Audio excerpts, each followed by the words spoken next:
Avec Murprotec, agissez contre l'humidité et prévenez les risques de l'habitat sur votre santé. Murprotec vous présente Sud Radio.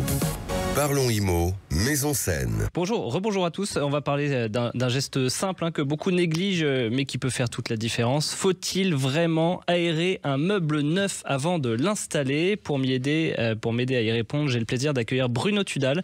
Vous êtes conseiller médical en environnement intérieur et conseiller scientifique du programme Maison Saine de Murprotec. Bonjour et bienvenue Bruno. Bonjour, merci de m'accueillir. Alors Bruno, on pourrait croire qu'un meuble tout juste sorti d'usine, il est sain, il est propre, mais en réalité, il peut nuire à la qualité de l'air intérieur, c'est ça? Oui, et c'est un point important. Les meubles neufs, en particulier en bois aggloméré ou en mélaminé, émettent ce qu'on appelle des COV, des composés organiques volatiles. Donc concrètement, et en moins scientifique, c'est des gaz qui sont invisibles et qui se dégagent lentement des matériaux, notamment des colles, des vernis, des solvants, des peintures, etc.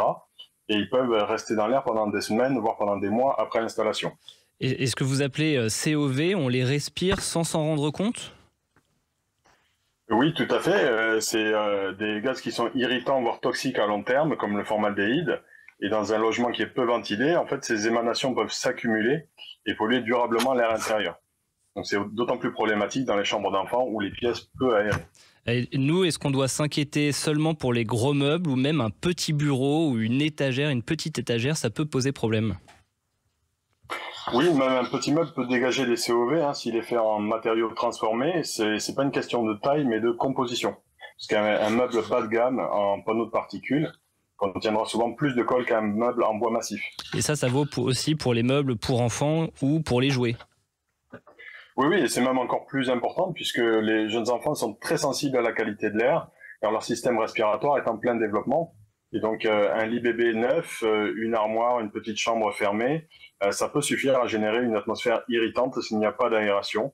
Et il existe des meubles moins polluants avec des labels comme émissions dans l'air intérieur A+, avec des fabricants qui s'engagent à limiter les colles et les traitements. Et les meubles en bois massif non traités ou les produits éco-conçus sont souvent de meilleures options aussi. Donc attention, parce que c'est pas parce que c'est en bois que c'est sain, tout va dépendre de la finition. Alors concrètement Bruno, qu'est-ce qu'on doit faire quand on reçoit un meuble neuf?